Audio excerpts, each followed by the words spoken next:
Loka ka talaga, L'Oreal. Ano na namang ginawa mo sa bagong business partner natin? Paano kung isang araw bigla na lang silang mag-pull out lahat? Malulugi tayo niyan sa ginagawa mo. Problemadong sabi ng kaibigan ni L'Oreal na si Jane. Narito sila ngayon sa loob ng conference room. Sila lamang dalawa dahil lumabas na ang ibang kasama nila dahil na rin sa nangyaring gulo sa meeting. Hindi kasi matanggap ni L'Oreal ang panloloko sa kanya ng business partner. Hindi niya tinatae ang pera, kaya malaking kawalan sa kumpanya ang ginawa ng matandang business partner. Masyado kasi siyang nagtiwala na hindi nito gagawin ang kalokohan. Subalit, nagkamali siya. Bakit ko naman papayagan ang isang magnanakaw sa kumpanya ko? Nakita mo ba ang record kanina ng project na gusto niya? Ilang milyon para sa isang basahan na damit? Talaga ba, Jane? Pinayagan mo ang bagay na yon? Hindi porket tito mo yon ay palalagpasin ko na to. Ayun na nga, dahil alam mong tito ko yon, kaya sana naman hinayaan mong magpaliwanag siya kung saan niya dinala ang pera. Hindi rin basahan ang design ko. Sadyang hindi lang siguro ito ang tamang panahon dito. Ayun naman pala eh. Alam mong hindi ito ang tamang panahon. So bakit mo kinampihan ang tito mo? Sa tingin mo ba, hindi malaking kabawasan sa atin ang 10 milyon para sa ganong bagay, Jane? Hindi ikaw ang nagmamay-ari ng kumpanya at hindi mo pera ang ginalaw mo. Ramdam na ni L'Oreal ang matinding tensyon sa pagitan nila ng kaibigan niya na si Jane. Nakikita din niya ang sinasabi ng mga kakambal niya noon na hindi talaga niya mapagkakatiwalaan ang kaibigan. Nagtiwala siya, ngunit hindi niya akalain na ganito ang mangyayari sa huli at ngayon nasa peligro ang buhay niya. Si Jane ay nakilala niya 2 taon na ang nakakalipas simula nang manirahan siya dito sa lungsod ng Pampanga. Ito ang naging karamay niya sa pagpapalaki ng anak, ngunit nang maging successful ang business niya ay ginawa niya itong shareholder. Ang hindi niya lang inaakala ay nang magsimula ng masayang ang pera para sa proyekto nitong hindi naman nagiging successful. Sinisisi mo ba ako, L'Oreal? Hindi. Ang sakin lang naman, bago ka gumawa ng ganitong problema, sana tanungin mo muna ako. Tandaan mo, ako pa rin ang CEO dito. Ako pa rin ang masusunod at lahat ng galaw mo ay kailangan mong ipaalam sa akin. Diyan ka naman magaling, hindi ba? Wala na akong ginawang tama sa'yo. Isipin mo, gusto ko lang naman na makatulong para naman sumikat palalo ang brand natin. Pero minamasama mo pa. Tingin mo ba, gusto kong mangyari yon? Kapag ikaw, pwede kang lumustay ng pera? Kapag ako, bawal? Bakit, L'Oreal? Kung hindi rin ba sa akin, tingin mo ba, maaabot mo ang lahat ng ito? Sabi ng kaibigan niya na talaga namang nagpasakit sa ulo ni L'Oreal sa inis. Ito ang madalas gawin ng kaibigan, ang sumbatan siya sa naging tulong nito sa kanya. Ngunit ngayon, mas malinaw na ang lahat na hindi ito totoong kaibigan at ginagamit lamang talaga siya. Kundi rin naman sa talent ko. Tingin mo, meron ba tayong ganito? Tingin mo, maaabot ko ba ang lahat ng meron ako ngayon? Ipapaalala ko lang sa'yo, Jane. Ang tanging natulong mo lang naman sa akin ay ang pagpapalakas ng loob mo sa akin. Ang lahat ng nagawa mo sa akin ay tinumbasan ko ng sobra-sobra. Pero may hangganan ng utang na loob, lalo na't sobra na rin ang ginagawa mo. Ano ba's palagay mo ang tingin mo sa sarili mo, ha? Mataas? Ang kapal naman ng mukha mo, L'Oreal. Kundi rin naman sa akin, tingin mo, mapapalaki mo ang bastardo mong anak? Ani ni Jane na nagpatigil kay L'Oreal sa ginagawa. Namintig ang tenga niya sa sinabi ng kaibigan. Ngunit hindi mo mababahiran ng pagsisisi naman ang kaibigan ng sambitin iyon. Pardon? Aniya pa dahil umaasa siya na baka mali lamang siya nang narinig. Totoo naman, hindi ba? Hindi mo alam sinong ama ng anak mo at hindi mo alam kung kanino siya. Hindi ba ang tawag sa mga ganyang anak bastardo? Out. Pigil na pigil ang galit ni L'Oreal na huwag itong kumawala. Hindi mo ako matatakot dyan, L'Oreal. May karapatan ako sa kumpanya mo. Ang utang na loob ay hindi matatapos sa ganoon lamang. Tandaan mo, kung hindi rin naman dahil sa'yo, hindi ako iiwan ni Kim. Kaya naman, kung natapon ng ganoon lamang ang 10 milyon ng proyekto ko, ay hindi pa yon sobra. May karapatan ako sa lahat ng meron ka dahil kundi rin naman dahil sa akin, wala ka dito. makapal na mukhang sabi ng kaibigan niya bago nilisan ang opisina niya. Nakuyom ni L'Oreal ang mga kamao dahil sa mga sinabi ng kaibigan. Hindi niya akalain na magagawa nitong sabihin ang mga iyon. Lalo na nang idamay niya ang anak na iniingatan niya ng 2 taon. Hindi niya kasalanan kung walang ama ang anak niya dahil siya mismo ay hindi niya alam paano ipapakilala ang anak sa binatang nakasiping. Naalala niya pa ang nangyari ng gabing iyon, kung paano siya inangkin ng misteryosong lalaki. 1 taon din na malagi si L'Oreal sa Paris dahil isa siyang fashion designer roon. Mayroon siyang nobyo ng 2 taon na naiwan sa Pinas dahil nga narito ang business ng lalaki. Noong una ay maayos naman sila at masaya. Ngunit dahil na rin napapansin ni L'Oreal ang pagbabago ng nobyo ay nagpasya siyang umuwi na ng Pinas upang dito na manirahan kasama ang pamilya at nobyo. Napansin pa niya ang pagkabalisa ng nobyo lalo na nang nagpaplano na silang magpakasal. Handa na ang lahat at ngayong araw mismo gaganapin ang kasal. Subalit 3 oras na ang nakalilipas, hindi pa rin dumarating ang nobyo. Beshi Waps, sure ka bang darating pa ang groom mo? 3 oras na kasi pero wala pa rin. Mukhang tinakbuhan ka niya o baka naman may ibang babae na siya. Naiinip na rin ang mga bisita lalo na ang pari, Beshi. Chris, baka naman pwede mo siyang tawagan pa. Tingin ko lang naman ay naligaw siya ng daan o nasiraan ng sasakyan, hindi ba? Naroon na ang pangingilid ng luha ni L'Oreal dahil napahiya siya at nasasaktan ngayon. Tingin ko umurong na siya sa kasal niyo, pero susubukan ko siyang tawagan. Kinuha ng kaibigan ni L'Oreal na si Chris ang cellphone nito at tinawagan ang groom.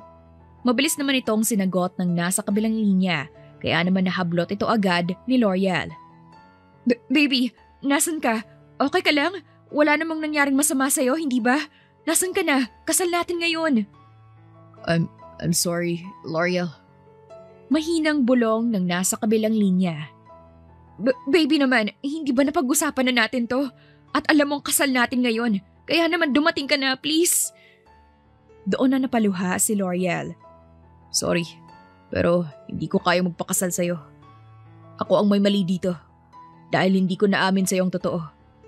L'Oreal, patawarin mo ko. May ibang babae ka, hindi ba? Nabuntis? Ano? Bakit hindi mo pa aminin? Bakla ako, L'Oreal. Mahal ko si Dave, kaya please, hayaan mo na akong maging malaya kung sino ako. Pasensya ka na. At hindi ko naman gustong idawit ka sa problemang ito. Pero hindi ko talaga kaya. Pag-amin ng mapapangasawa na mas lalong nagpalambot sa mga tuhod ni L'Oreal. Hindi mo ba ako mahal? Ha? Bakit ka naman naging bakla? Kaya ba ayaw mo akong ikis? Kaya ba diring-diri ka sa tuwing nakikita mo ang mga papaya ko? Kasi bakla ka? I'm sorry. Sana mapatawad mo ako balang araw. Huling sabi ng kasintahan bago nito pinatay ang cellphone. Iyak lamang ng iyak si L'Oreal dahil pakiramdam niya ay na-scam siya ng kasintahan. Hindi niya akalain na ang karibal pala niya dito ay pogi din at hindi ibang babae. Nang araw na iyon, nakansela ang kasal. Kaya naman nagtungo si L'Oreal sa mansyon ng kaibigan upang doon sana maglabas ng sama ng loob. Hindi niya inaasahan na ito na pala ang simula ng pagbabago ng buhay niya nang makasiping ang hindi kilalang lalaki. Ang hindi pa inaasahan ni L'Oreal ay matapos ang gabing iyon, nalaman niyang nagdadalang tao siya at ito ang nag-iisang anak niyang si Fenty. Nahilot muli ni L'Oreal ang sariling sentido bago siya tumayo at kinuha ang bag niya. Pinasadahan pa niya ng tingin ang orasan sa pader nang makita niyang 6:00 na pala ng gabi. Kaya naman kailangan niya nang umuwi dahil may isang tiyanak na nag-aantay sa pag-uwi niya. Mabilis lamang ang naging biyahe ni L'Oreal pa uwi ng bahay. Sa bukana pa lang ng mansyon niya, sumalubong na agad sa kanya ang anak na nakasuot ng bunny costume. Bumungad pa sa kanya ang kaibigan na si Chris na hinihingal at nakasuot naman ng carrot outfit. Mommy! Malakas na sigaw ng anak na mabilis naman niyang kinarga at pinaliguan ng halik. Kamusta naman ang baby ko? Nako, ang asim mo ng bata ka. Di ba sabi ni mommy na pag uwi ko dapat mabango ka na? Tita Ninang, play-play kami! Ano naman ang nilaro nyo ng ninang mo? Pwede bang makisali si mommy dyan sa laro nyo? No, Mommy, start po! Bibong sabi naman ng anak, kaya naman hindi maiwasan ni L'Oreal na mapangiti. Ito kasi ang gamot sa pagod niyang utak at katawan. Binalingan naman niya ng tingin ngayon ang kaibigan na nakapamewang sa harapan ng kaibigan. Bakit mo naman ako tinataasan ng kilay dyan, bruha? Wala akong ginagawang masama ngayong araw, kaya ibaba mo yan. Daig mo pa si mommy kung pagalitan ako. Paano kasi bakla? Hindi mo pa talaga sasabihin sa akin kung anong ginawa na naman ng busita mong kaibigan sa pera ng kumpanya mo? Sinasabi ko sa'yo na ginagamit ka lang yan at baka nga nakawan ka pa niyan eh. Alam ko, nag-usap na rin kami sa totoo lang. Hindi ko na rin nagugustuhan ang ginagawa niya. Lalo na, 10 milyon ang nalugi sa akin dahil nga naging sablay ang project nila ng tito niya. Pero mukhang mas naging masama pa ako sa mga mata niya. Kaya hindi ko na rin alam ang gagawin ko. Ibinaba na muna ni L'Oreal ang anak at sinabihan na maglaro ito sa silid dahil mag-uusap lamang sila ng kaibigan na sinunod naman ito. Kumuha naman ng inumin si Chris at inabot ito sa kaibigan. Sinabi ko naman sa iyo na hindi mapagkakatiwalaan ng Jay na yan. Pero hindi ka nakinig sa akin. Unang kita ko pa lang sa pagmumukha niya, alam kong hindi na siya gagawa ng maganda. Pero naging matigas ang ulo mo. Pasensya na. Pero ngayon, binalaan ko na siya. May isa pa pala akong balita sa'yo. Baka umuwi na si Kuya ngayon, pati si Kuya AZ. Dito napatigil si L'Oreal sa pag-inom ng tubig nang marinig ang pangalan ni Azrael. Oh, bakit parang tinuklaw ka naman ng ahas dyan at namumutla ka pa talaga? Wala naman. Kailan naman siya uuwi? Pupuntahan mo ba sila? Hindi ko pa sigurado Dahil kapag bumalik ako roon, di tapos na ang maliligayang sandali ko. Nga pala, kumain ka na ba? Gusto mo bang ipaghanda kita? Alok pa ng kaibigan. Umiling lamang si L'Oreal at nagpaalam na pupunta na muna ng silid upang makapagbihis at magpahinga. Habang hinuhubad ang suot niyang long sleeves, bigla na lamang tumunog ang cellphone niya. Tamad pa siyang nagtungo sa kung saan nakapatong ang cellphone, lalo na nang makita niya kung sino ang tumatawag. Ngunit makulit talaga ito, kaya kahit labag sa loob ay sinagot na rin niya. Bakit ang tagal mong sagutin ang tawag ko, L'Oreal? Galit ka pa ba rin ba sa akin? Sorry na. Sabi ng nasa kabilang linya. Jane, hindi ako galit. May ginagawa lang ako, kaya hindi ko nasagot. May kailangan ka pa ba? Wala namang ganang sagot ni L'Oreal. May nag-invest kasi na malaking halaga sa kumpanya natin. Kaya naman, inapprovean ko na. Sana ay huwag kang Anong sabi mo? Anong ginawa mo sa pagkakataong to, Jane? Anong inaprubahan mo? Don't tell me ginamit mo ang… Oh God! Napaupo sa lapag si L'Oreal dahil heto na naman ang problemang ginawa ng kaibigan. Sorry, pero magtiwala ka sa akin. Eto na ang sagot sa nawawalang shares natin. Malaki ang matutulong niya sa atin. Kaya naman huwag ka ng OA dyan. Tila ito pa ang naiinis sa kabilang linya kahit ito ang may kasalanan sa babae. You know what? You're fired. Malamig na sambit ni L'Oreal bago niya pinatay ang tawag. Hindi niya napansin ang kaibigan na si Chris na nasa pintuan ng silid niya at narinig ang lahat ng pag-uusap nila at ang tingin nito ang nagsalita para sa babae.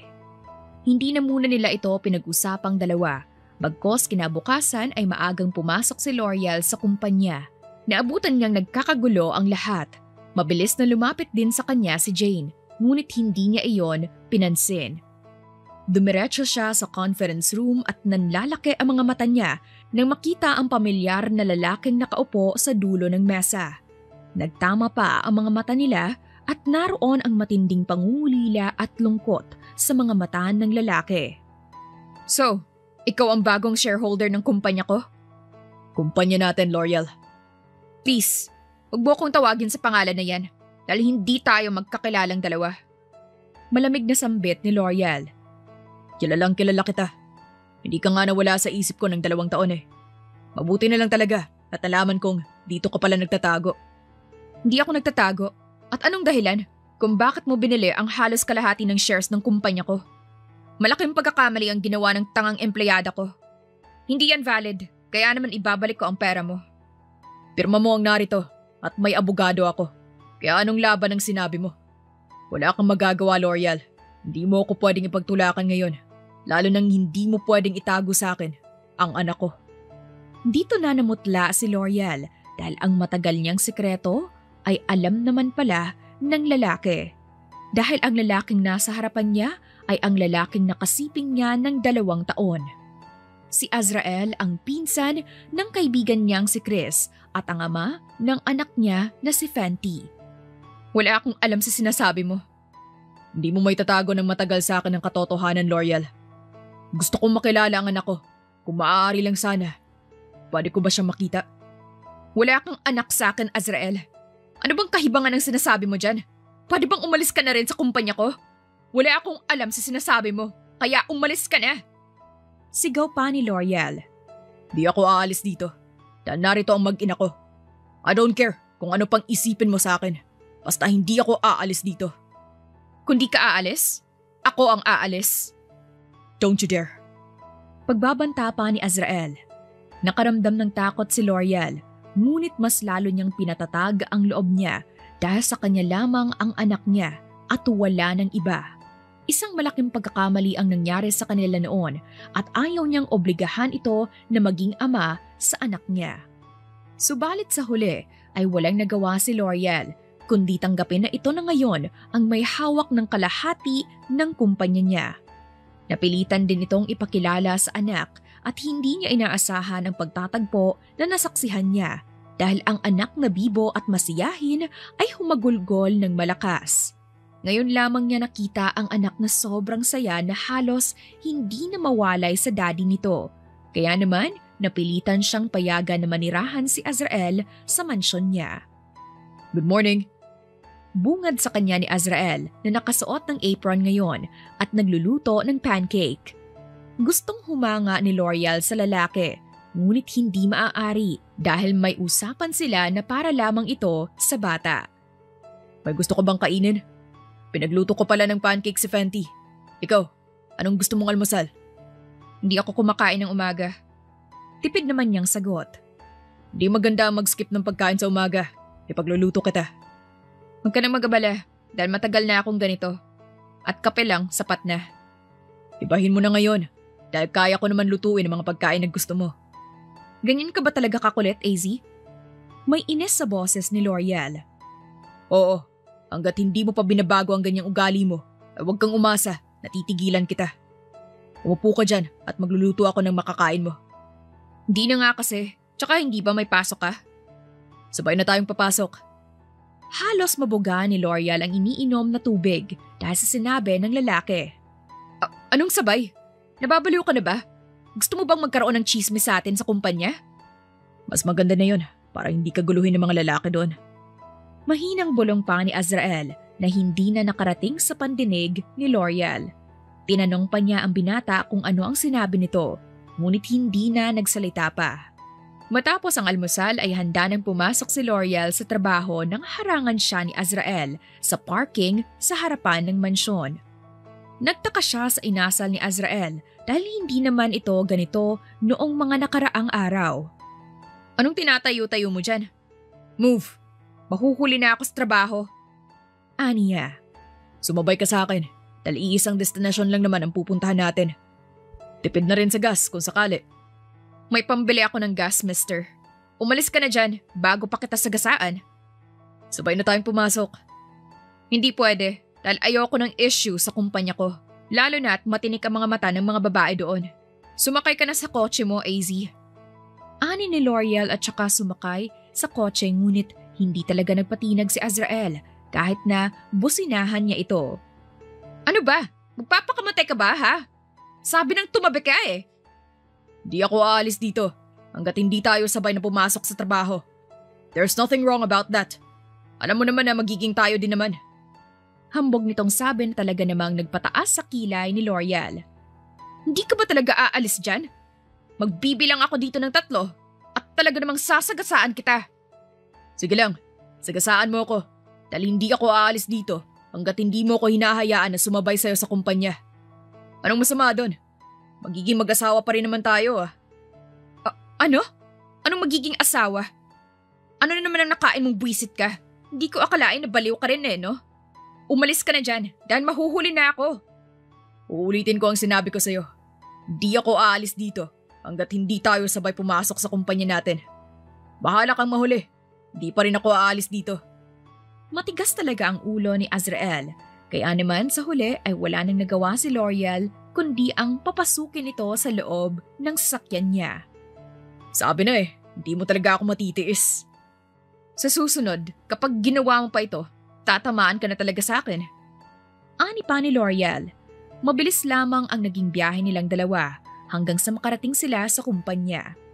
Mabilis ang bawat hakbang ni L'Oreal nang makapasok ng building, subalit tila nanunuyam talaga si Azrael dahil talagang sumabay pa ito sa paglalakad niya. Kaya naman, tinginan ang ibang tao na naroon. Sinusundan mo ba ako, ha? Hindi. Iisa lang naman ang opisina natin, hindi ba? Sa top floor? Doon din ako pupunta. Sagot naman ni Azrael na nagpapula sa pisngi ni L'Oreal sa kahihiyan. Kaya naman, mas binilisan niya ang lakad. Pagpasok ng opisina, hindi na nagulat si L'Oreal nang makita si Jane na mas pinaiksi ang suot na skirt at luwang-luwa naman ang dibdib nito. Nangasim ang mukha niya dahil hindi akma ang suot sa kumpanya niya. Bago pa siya makapagsalita, ay bigla na lamang ito lumapit kay Azrael. Kumapit sa braso nito at idinikit pa ang dibdib sa binata. Hindi maintindihan ni L'Oreal kung bakit bigla siyang nakaramdam ng inis sa nakikita. Kumain ka na ba? Tanong pa ni Jane. Don't touch me, miss. Malamig naman na sambit ni Azrael. Napabitaw tuloy ang babaeng si Jane at saka inayos ang suot na skirt. Alam mo ba na bawal ang suot mo? Bakit ganyan kaiksi yan? Don't tell me, Jane. Nag-iba ka na naman ng batas sa kumpanya ko. L'Oreal, hindi naman maiksi ang damit ko. Kasalanan ko ba kung mas sexy ako sa'yo? Joke! Hindi naman. Medyo sumikip lang talaga.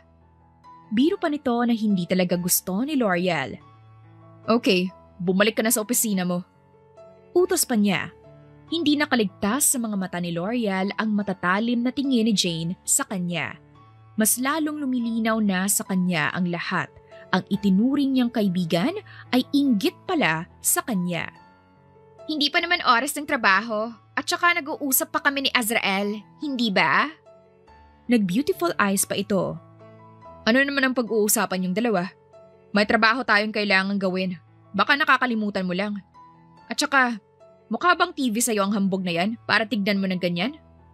Love naman, huwag mo naman akong pagsalitaan ng ganyan. Tila batang sabi ni Azrael. Hindi malaman ni L'Oreal, subalit natuwa talaga siya sa tinawag nito sa kanya. Muli niyang binalik ang tingin kay Jane na namumula na ngayon sa inis. Love, magkakilala kayo? Ay, hindi ko ba nasabi sa'yo na ama siya ng anak ko? Mas diniinan pa ni L'Oreal ang salitang ama at anak. Oh, come on. Paano naman siya naging ama ng bastardong yun? Hey, anong karapatan mong tawaging bastardo ang anak ko? Malamig at may pagbabantang tanong ni Azrael kay Jane. Please, hindi nakakatuwa ang birong yan. I like you. Pwede bang wag mong idahilan ang anak ni L'Oreal para lang hindi mo mapansin ang pakay ko sa'yo? I don't like you. Totoong anak ko si Fenty. At please lang, hindi ka nakapasok sa standards ko. Sagad sa butong sabi ni Azrael. Hindi na napigilan ni L'Oreal na matawa sa sagutan ng dalawa. Natigil lamang siya nang yakapin siya ni Azrael mula sa kanyang bewang. Gusto mo bang sikmuraan kita, ha? Ano na namang ginagawa mong lintik ka? Bitawan mo ako. Mahinang sabi ni L'Oreal. Hahalikan kita, sige ka. Kapag pumalag ka, makikita mo. Pananakot naman ni Azrael sa kanya. Natigilan naman si L'Oreal at tinignan ng masama ang binata na nakangisi ngayon sa kanya. Hindi ako naniniwala na ikaw ang ama ni Fenty.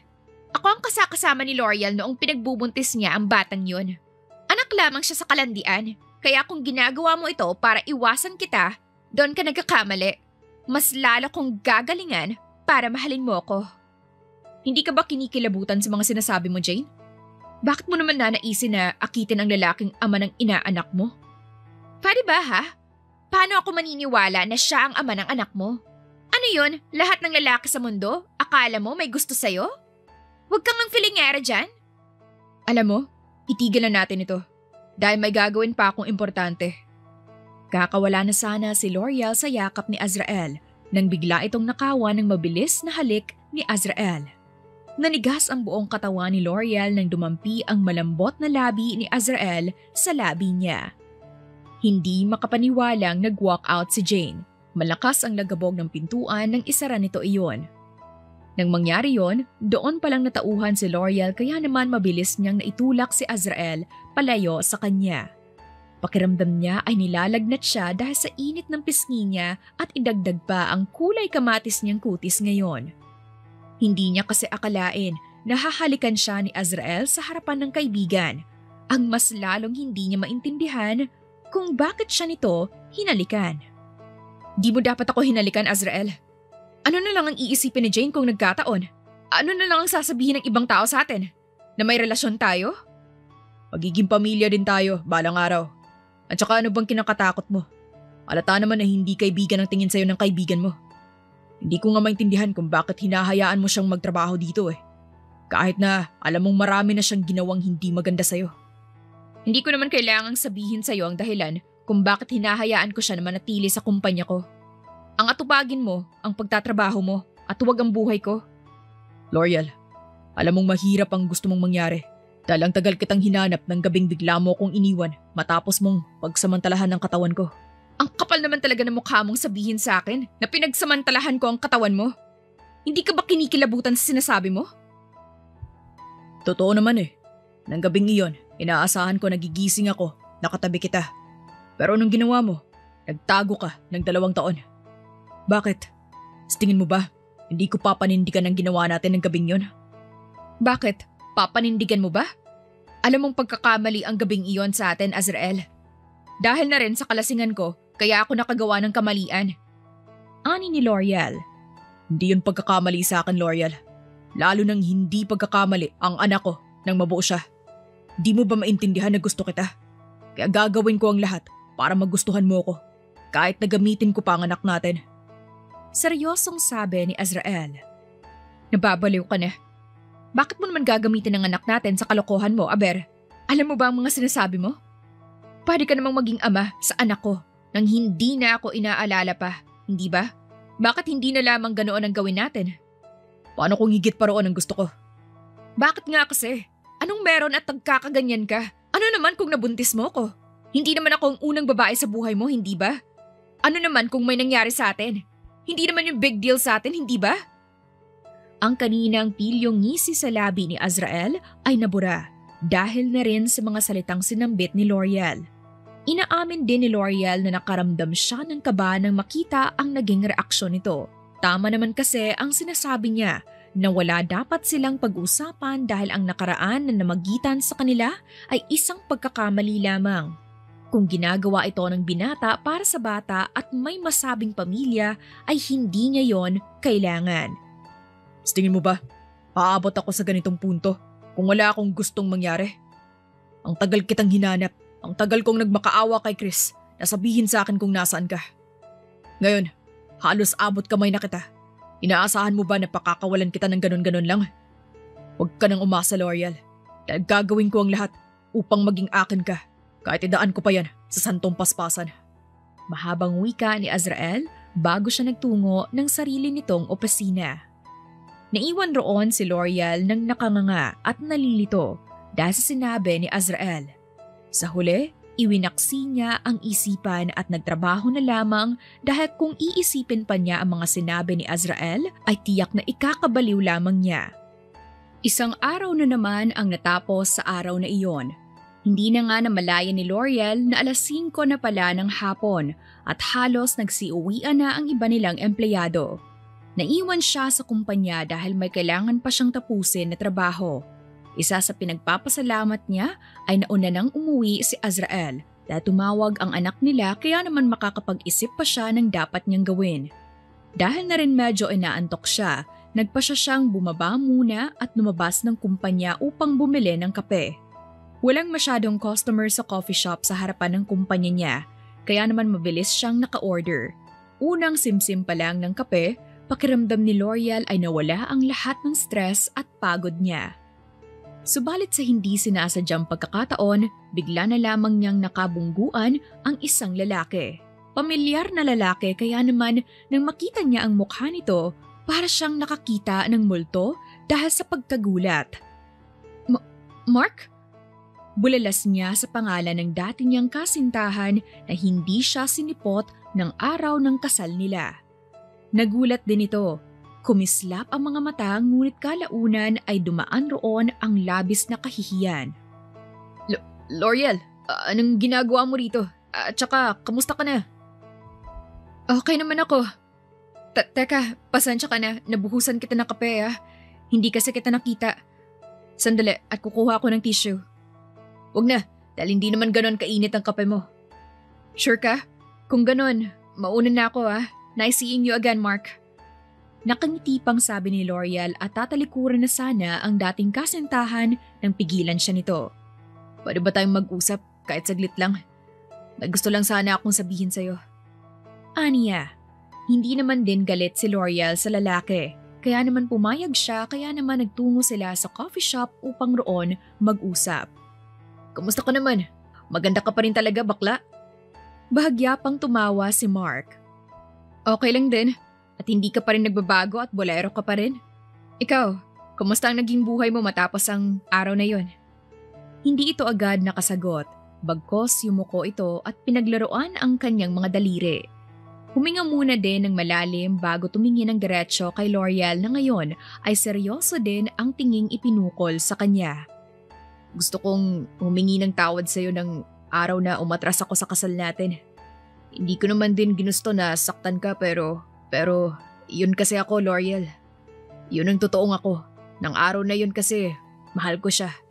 Pero kinarma din ako sa huli. Ngumiti pa ito ng mapakla. Niloko din niya ako pabalik. Kaya naman, nag-inom ako sa bar. Tapos, may naka one night stand akong babae. Anong nangyari pagkatapos? Nabuntis mo ba? Hindi mo pinanindigan? Osyoso pa ni L'Oreal. Ang babaeng yun kasi ang adopted ng tita ko.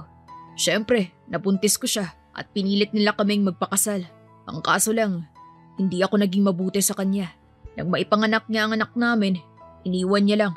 At hindi ko na siya makita ulit. Kwento nito, hindi rin nakaimik si L'Oreal sa sinabi ng dating kasintahan at maski siya ay hindi alam ang isasagot dahil mahirap din talaga ang sitwasyon nito. Kung siya ay nagtago kay Azrael, ang asawa naman nito ay nagtago. Ang pwede kong sabihin sa'yo ay hanapin mo siya dahil hindi pa huli ang lahat. Galit lamang yan, nasaktan kasi yun. Pero ngayon, hindi ka maaaring panghinaan ng loob. Dahil kasalanan mo kung bakit siya umalis. Alam ko naman yun, kaya hindi ko na alam ang gagawin ko. Mabuti na lamang at nakausap kita ngayon. L'Oreal, gusto kong humingi ng sorry sa mga nagawa ko noon. Senserong sabi nito at hinawakan pa ang kamay ni L'Oreal. Mark, hindi na ako galit sa'yo at naiintindihan kita dahil isa na rin akong ina ngayon. Kung ano man ang nangyari noon sa atin, kalimutan na natin. Dahil ang mahalaga ngayon ay ang pamilya natin. May anak ka na? Sino ang ama? Gulat pa nitong tanong. Kailangan ko pa bang sabihin sa'yo sinong ama? Siyempre, nag-move on na rin ako ng araw na yun dahil nga wala na rin akong magagawa. Pero alam mo, hindi ako galit. Napatawad na kita sa lahat ng ginawa mo sa akin. Kaya naman, mas maiging mag-focus ka na lang sa pamilya mo. Salamat, L'Oreal Pwede ba kitang yakapin? Gusto mo bang yakapin ng ataol? Singit ng isang barumbadong lalaki na nasa likuran ngayon ni L'Oreal. Hindi na maipinta ang mukha ni Azrael dahil sa selos sa mukha nito ngayon habang nakatingin sa dalawa. Pawis na pawis at hindi pa pantay ang suot na tie. Mabilis naman tumayo si L'Oreal upang harapin si Azrael. Anong ginagawa mo dito? At saka, bakit ganyan ang itsura mo? Ikaw ang dapat na tinatanong ko. Kung anong ginagawa mo kasamang lalaking ito. Ano? Bakit naman ako magsasabi sa'yo? Tsaka, si Mark yan. ang lalaking hindi ka sinipot ng araw ng kasal ninyo. So, siya palang lintik na to. Gigil na sabi ni Azrael na nagpanganga naman kay L'Oreal dahil paano ito nalaman ng lalaki. Pare, hindi naman ako gagawa ng kalokohan. Gusto ko lang naman magpasalamat kay L'Oreal. Pwede kang magpasalamat nang hindi siya niyayakap, pare. At kung may kahihiyan ka, hindi ka na dapat napakita sa kanya. Ano bang sinasabi mo dyan? Hindi siya napakita sa akin, okay? Nataon lang na nagkabungguan kami sa labas, kaya naman nag-usap na lang din kami. Paliwanag ni L'Oreal kay Azrael. At bakit naman kailangang may yakapan pang magaganap, ha? Di naman ako pumayag na yakapin siya, ha? Bakit ka ba nagagalit? Kasi nga nagsiselos ako. Bakit hindi mo makita yon? Singhal pa ni Azrael. Napahilot ng noo si L'Oreal dahil sa katigasan ng ulo ni Azrael. Mabuti na lamang at walang customer sa coffee shop. Kung hindi ay nakakahiya kung may nakapanood pa sa kanila. Uuwi na tayo. Di ako uuwi hanggat hindi mo sinasabi sa lalaking ito kung sino ako. What? Huwag nang matigas ang ulo mo at umuwi na tayo. At saka, sinong nagbabantay kay Fenty, ha? Si Chris ang nagbabantay sa anak natin. Pinagdikdikan pa talaga ni Azrael ang salitang anak at masamang tumingin kay Mark na pailing-iling naman ngayon dahil sa tantrums ng lalaki. Pare, may pamilya na rin ako at gusto ko lamang talaga na humingi ng pasensya kay L'Oreal. Huwag mo sanang mamasamain ang lahat. L'Oreal? Tumingin naman si L'Oreal sa lalaki. Mauna na ako at salamat sa ilang minuto na nakausap kita. Mukhang kailangan mong amuhin ng dragon dahil baka bumuga na siya ng apoy kung hahayaan mo lang. Biro pa nito.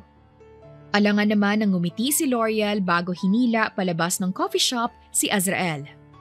Ano ba tingin mong ginagawa mo, ha? Inaaway mo yung tao na wala namang ginagawang masama sa'yo. Alam mo ba, na halos ikutin ko ng buong building dahil ang akala ko ay napano ka na tapos makikita kita na nakikipagtawanan sa ulupong na lalaking nang iwan sa'yo sa araw ng kasal ninyo. Ano naman sa'yo kung hindi siya sumipot sa araw ng kasal namin? Ano naman ngayon kung magkausap kami? Humingi lang ng tawad yung tao, Azrael. Gigil na sabi ni L'Oreal. Yun na nga eh. Di maalis ang ngiti mo sa kanya samantalang sa akin. Halos ayaw mo akong tignan. Tapos ayaw mo rin akong hawakan ka. Pero siya, papayagan mong yakapin ka. Alam mo, bakit ka ba nagkakaganyan, ha? Dahil nga nagsiselos ako. Singhal ni Azrael. Bakit ka ba nagsiselos, ha? Nasa isipan mo lang na gusto mo ko dahil may anak tayo. Pero kung tutuusin, hindi mo naman ako gusto. Wala kang alam sa nararamdaman ko, okay? Huwag mong pagdududahan ang nararamdaman ko sa'yo dahil hindi ako nagbibiro ngayon. Hanggang kailan mo ako tatanggihan, ha? Hanggang kailan? Pero hindi kita gusto. Bigla na lamang lumabas sa bibig ni L'Oreal na maski siya ay pinanikipan ng dibdib nang makita ang reaksyon ni Azrael. Is that so? Mahina pa nitong bulalas.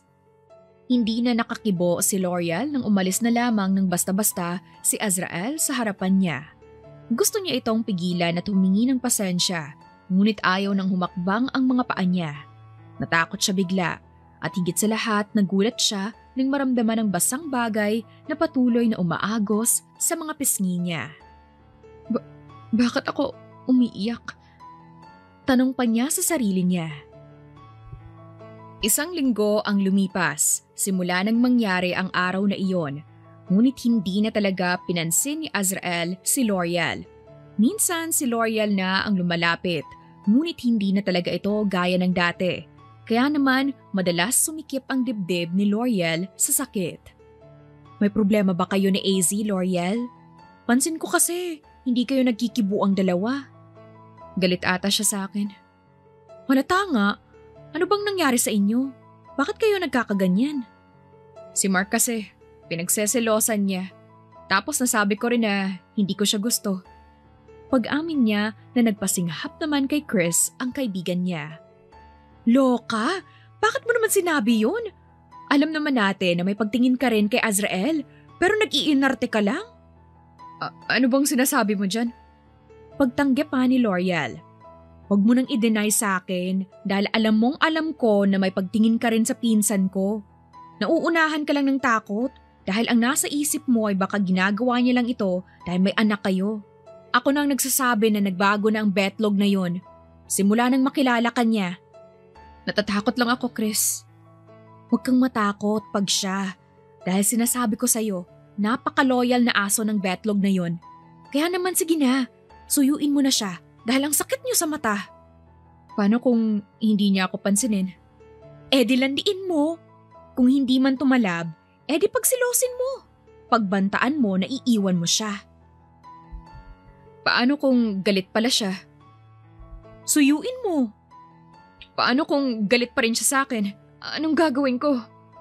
May takot sa boses ni L'Oreal dahil mas mahirap pala ito sa inaasahan niya. Hindi niya inaakalang aabot sila ni Azrael sa ganitong sitwasyon. Ang arte mo kasi. Gusto mo naman pala siya. Bakit nag-iinerte ka pa? Alam mo, si Azrael, mukha lang niyang babaero, pero matino naman yan.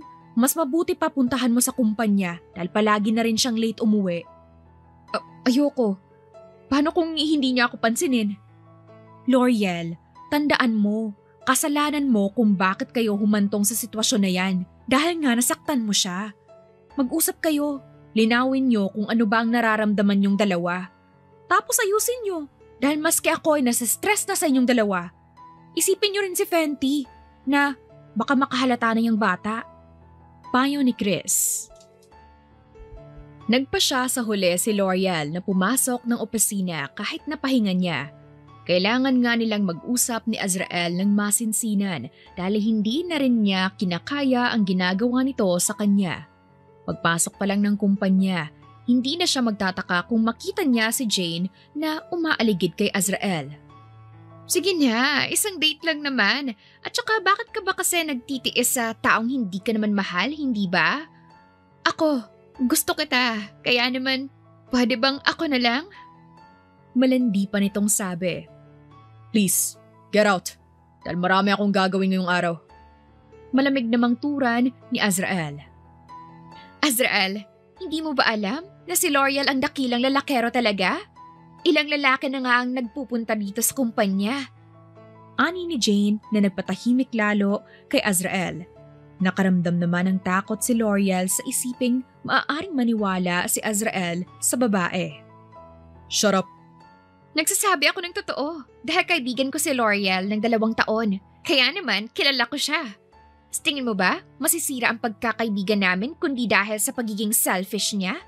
Kundi naman dahil sa akin, sa tingin ba niya, yayaman siya? Hindi. What are you talking about? Na kundi dahil sa'yo ay hindi siya yayaman. L'Oreal is a billionaire for your information. Ang kaibigan na minamaliit mo at pinagmamalaki mong kundi dahil sa'yo ay hindi siya yayaman. Baka nga, kaya niyang bilhin maski ang utak mo na wala ata sa ulo mo. Maanghang na sabi ni Azrael. Ang kaninang malanding mukha ni Jane ay napalitan ng galit dahil hindi niya nagustuhan ang sinabi ni Azrael. Sa tingin mo, maniniwala ako sa'yo? Ako nga halos tumulong dyan noong panahon na walang-wala siya. Paano yayaman ng isang yon, ha? Ano, nasa kanya lahat ng swerte sa mundo? She's a billionaire. Believe it or not. At kung pagsasalitaan mo siya ng hindi maganda sa harapan ko, mas mabuting huwag mong ipakita sa akin ang mukha mo. Hindi mo ba talaga ako papaniwalaan? Nagsasabi ako ng totoo. Hindi kayo bagay ni L'Oreal. Sino naman ang bagay sa akin? Ikaw? Ako, dahil single tayo pareho. Unang kita ko pa lang sa'yo, kakaiba na ang nararamdaman ko. Ngayon ko lamang ito nararamdaman. Kaya naman, kung pwede, subukan natin. I don't even like you, Jane. Di ko nga alam kung bakit hindi ka pa sinisipa ni L'Oreal eh.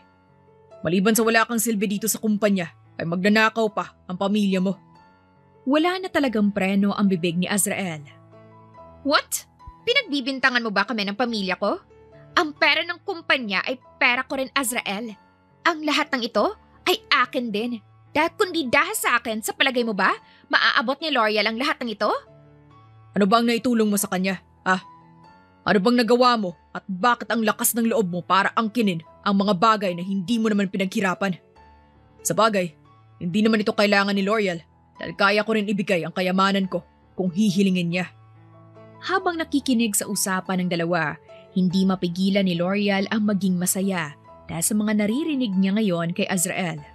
Pinagtatanggol kasi siya nito at hindi rin madaling maakit sa paglalandi ni Jane. Higit sa lahat, ay handa nitong ibigay ang lahat ng meron nito sa kanya kung gugustuhin niya. Ano bang meron ng babaeng yan? At handa niyo siyang sambahin, ha? Ano bang meron siya? Mabuti siyang ina ng anak ko. Nasagot ko na ba ang tanong mo? Pwede ka nang lumabas ng opisina ko at baka maabutan ka pa niya. Malamig na utos ni Azrael. Hindi sumunod si Jane, bagkos humakbang ito palapit sa binata na abala na ngayon sa pagtitipa sa laptop. Hinila ang necktie ni Azrael, umupo sa kandungan ng lalaki at hinalikan ang labi nito ng puwersahan. Kitang-kita ni L'Oreal ang ginawa ng kaibigan. Dahil na rin sa galit at selos na nabuo sa loob ni L'Oreal, mabilis ang bawat hakbang niya at basta na lamang hinila ang buhok ni Jane paalis sa kandungan ng binata. Ang kapal talaga ng mukha mo, Jane. Hindi ka na nga nakontento na angkinin ang lahat ng meron ako, tapos ang lalaki pang gusto ko? Ilang beses na akong nagtitimpi sa'yo, ha? Lumayas ka na ngayon sa kumpanya ko. Malakas na hiyaw ni L'Oreal sa kaibigan na nakasalampak na ngayon sa lapag. Bakit ako lalayas? Anong karapatan mo para paalisin ako sa kumpanya na kasama akong bumuo? L'Oreal, baka nakakalimutan mo. Kundi rin dahil sa akin ay hindi ka yayaman ng ganito. Yayaman ng ganito kundi dahil sa'yo? Bakit, Jane? Sino bang nagsabi na hindi na ako mayaman simula pa lang? Hindi mo pala ako kilala talaga, no? Ang utang na loob ko sa'yo siguro naman, nabayaran ko na, hindi ba? Hanggang kailan ko ba pagbabayaran ang 2 taon na pagtulong mo sa akin? Habang buhay, ganun ba? Huwag mo nga akong lokohin dahil alam naman natin na isa kang desgrasyada. Tapos, ipapaangkin mo kay Azrael ang bastardo mong anak? Tumama ang palad ni L'Oreal sa mukha ni Jane na ikinatahimik nito. Ilang beses kitang pinalagpas sa pagsasabi ng bastardo sa anak ko. Dahil kahit papano ay itinuring kitang kaibigan. Pero ang gawin ng lahat ng ito? Insultuhin ako, idamay ang anak ko, at agawin ang ama ng anak ko? Hindi na kita mapapayagan, Jane. Anak ako ng pinakamayamang mag-asawa sa mundo.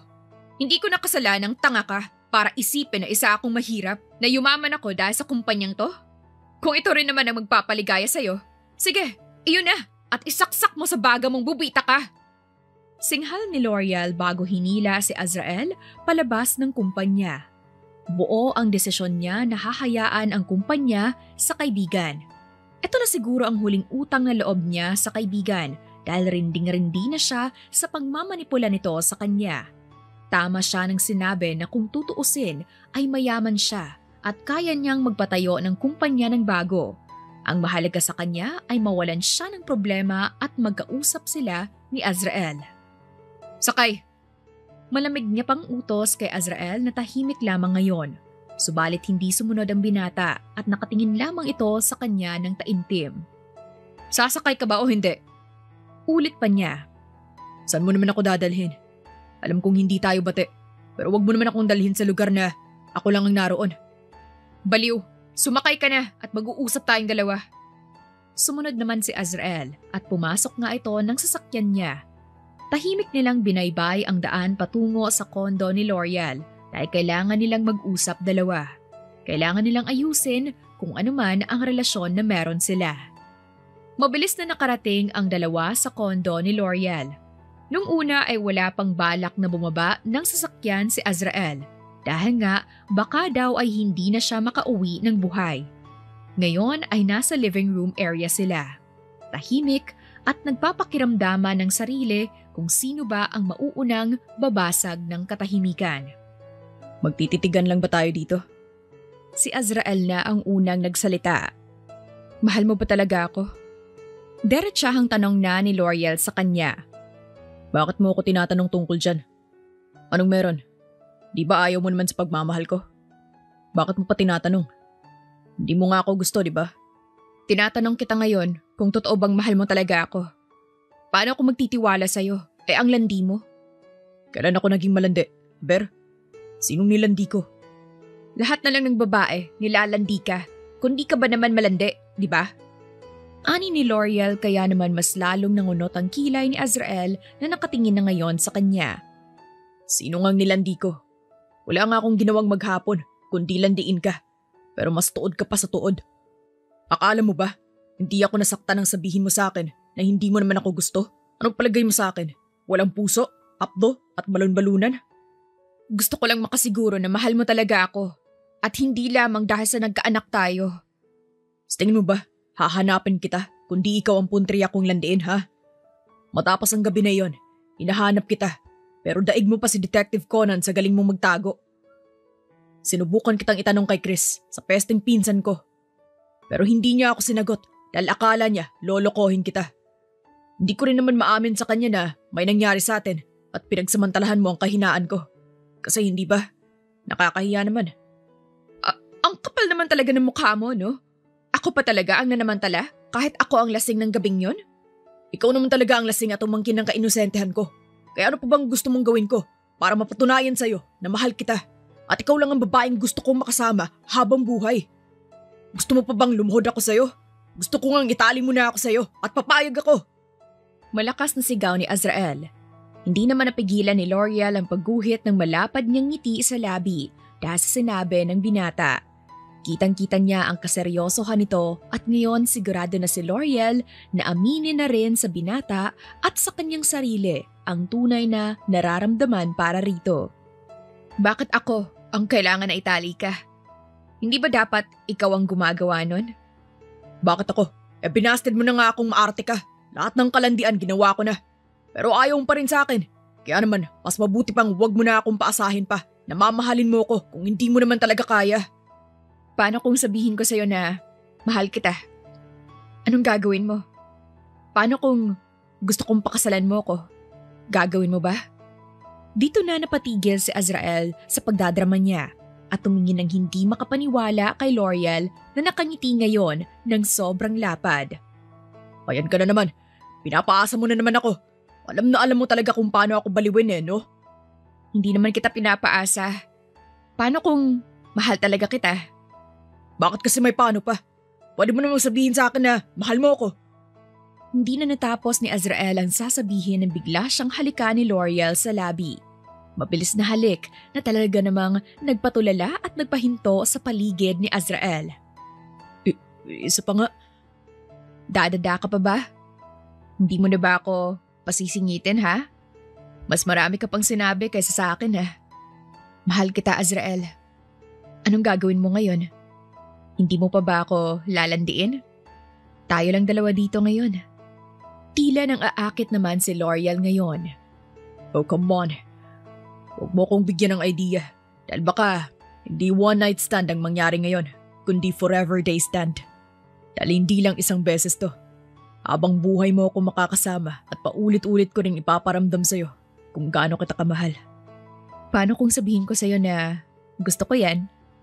Tila nagbago bigla ang atmosphere ng paligid dahil sa tensyon na naramdaman nila ngayon. Ngayon pang sigurado na sila sa nararamdaman ng bawat isa sa kanila, kaya naman wala nang makakapigil sa kanila ngayon. Come on, hindi magandang ideya. Dahil baka magkaroon tayo ng Everbilena at Says Lady na anak. Pero magandang ideya yung mga pangalan na sinabi mo.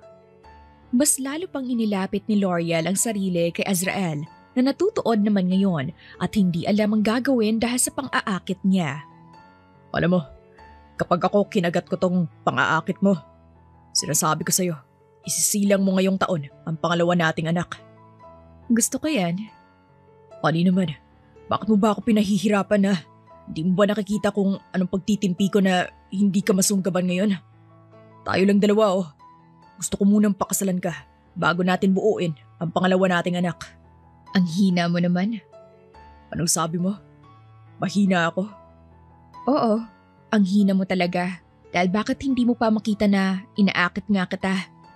Malakas na tili ang nanaig sa bibig ni L'Oreal pagkatapos yung sabihin iyon nang kargahin siya ni Azrael na parang isang sakong bigas. Tinampal pa ang kanyang puwatan dahil sa paglilikot.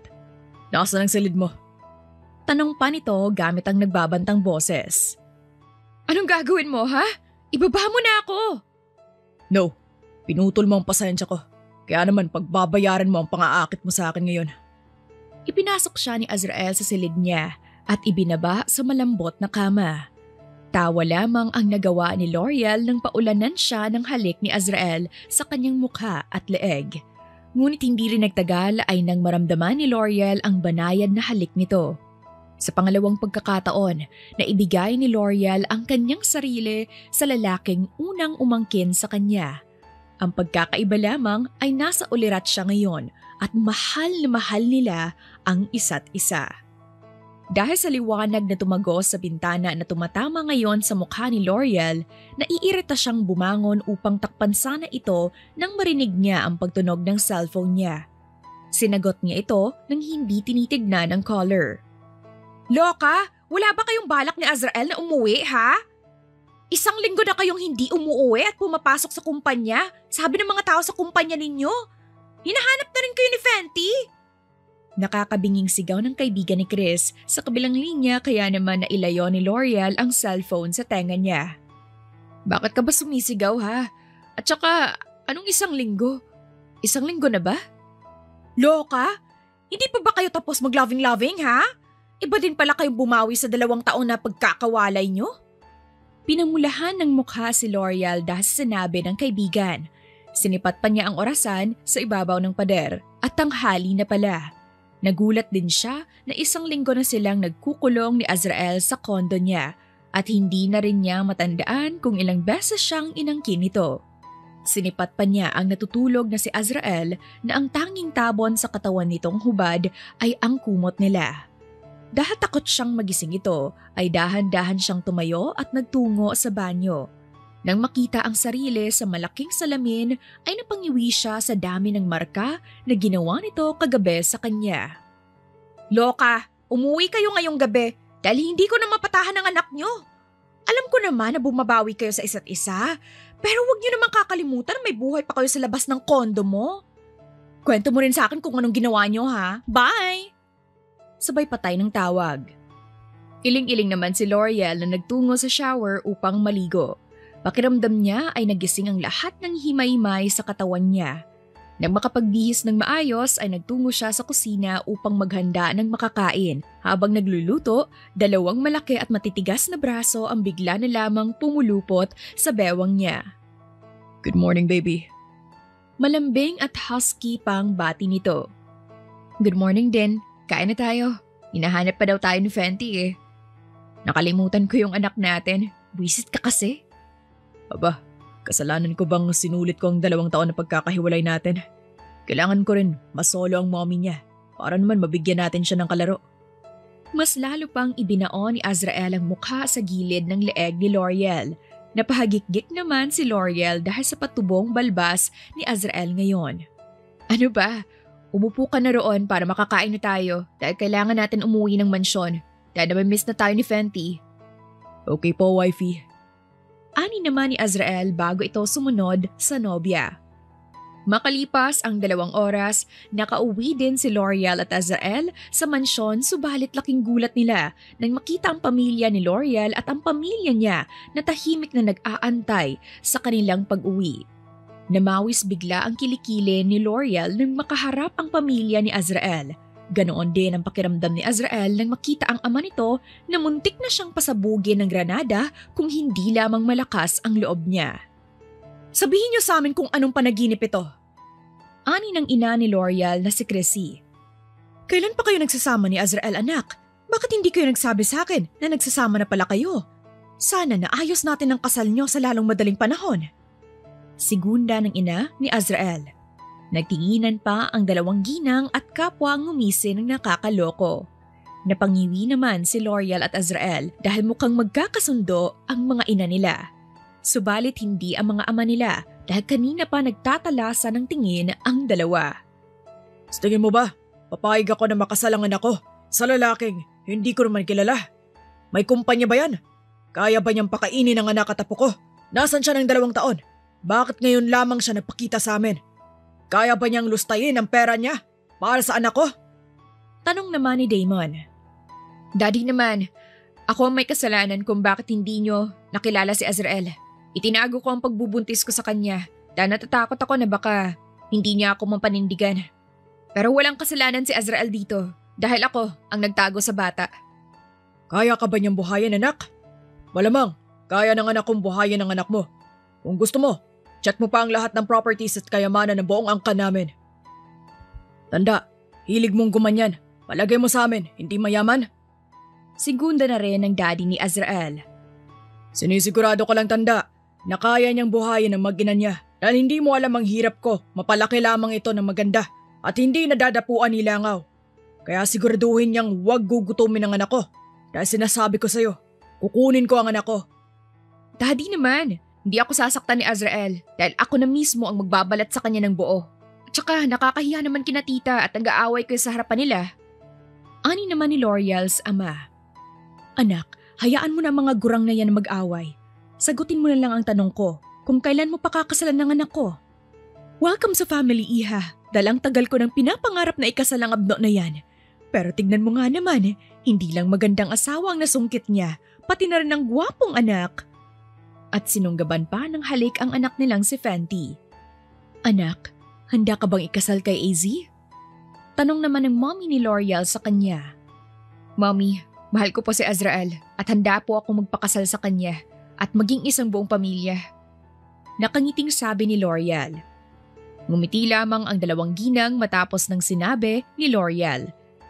Pinlano na rin nila ang nalalapit na kasalan ng dalawa at matapos ang lahat ay nakipaglaro na ang mga ito sa anak nilang si Fenty.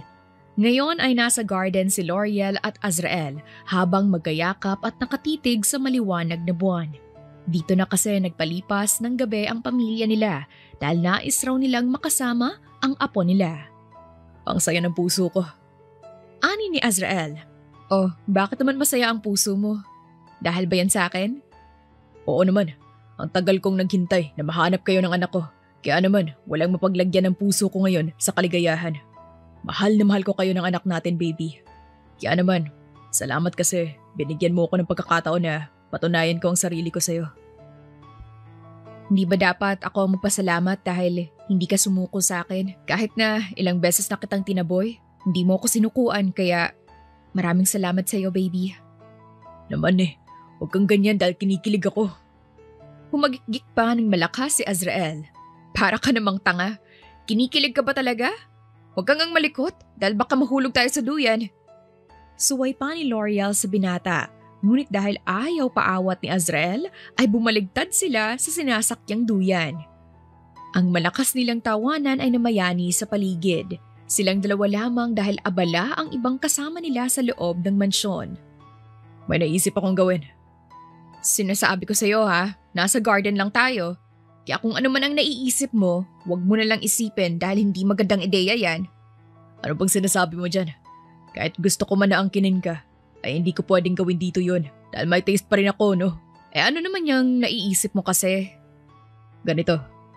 Pinanood ni L'Oreal ang lalaki nang kunin nito ang cellphone sa bulsa. May tinipa roon at pagkaraan ng 1 minuto, bigla na lamang tumugtog roon ang banayad na tugtugin. Pwede ko bang maisayaw ang pinakamagandang babae sa mundo? Ani pa ni Azrael. Ano namang kalokohan to? Pumayag ka na lang at huwag nang maraming sinasabi, okay? Natatawang pumayag si L'Oreal sa kalokohan ni Azrael. Dahan-dahan silang sumayaw sa tugtog ng magkayakap. Paminsan-minsan ay sinasabayan ni Azrael ang kanta hanggang sa tumigil sila sa pagsasayaw. Kasabay ng pagputok ng naggagandahang fireworks sa madilim na kalangitan ay ang pagluhod ni Azrael. Nagulat si L'Oreal nang makita ang lahat na nanonood sa kanilang dalawa ni Azrael. Mas lalong natutop ni L'Oreal ang sariling bibig nang ilabas ni Azrael ang isang singsing. Ano ito? Bakit may ganito? Hindi ba kanina pa lang natin pinaplano ang kasal? Ano naman to? Sorry baby kung nagulat ka. Ang araw na ito ay plano ko lahat dahil gusto ko nang hingin ang kamay mo sa mga magulang mo. Kasama ko silang nagplano ng lahat ng ito, L'Oreal baby. Honey, sweetheart, babe, o kung ano man ang tawag ko sa'yo. Mahal na mahal kita. Pero gusto ko nang itali kita sa akin kaya naman. L'Oreal, will you marry me? Tinatanong pa ba yan? Siyempre. Oo. Yes. Pakakasalan kita. Iyak ni L'Oreal. Nagpalakpakan ng lahat ng maisuot ni Azrael ang singsing sa daliri ni L'Oreal. Mas lalong nagpalakpakan at hiyawan ang lahat nang sailin ng halik ni L'Oreal si Azrael sa harapan ng pamilya nila. Anak, wag mong mukbangin. May honeymoon pa kayo. Malakas na sigaw ng ama ni L'Oreal. Siniko naman ito ng ina ni L'Oreal dahil sa sinigaw ng asawa kaya naman mas lalong nagtawanan ang lahat. Nang maghiwalay naman ang mga labi ni L'Oreal at Azrael ay itinaas pa nito ang kamay na may singsing upang inggitin ang mga kakambal na irap lamang ang tanging nagawa. Nang gabing iyon, walang labis na saya ang naramdaman ng lahat dahil sa wakas nakilala na ni L'Oreal ang lalaking magiging katuwang sa buhay. Ang lalaking magmamahal ng walang kasawaan at walang hangganan kay L'Oreal. Ilang taon din niya itong pinagdasal at ngayon ay natagpuan niya na ang lalaking katulad ng kanyang daddy Damon. Ang daddy niyang tanging hinahangaan sa pagiging mabuting asawa at ama sa kanilang lahat. Wakas.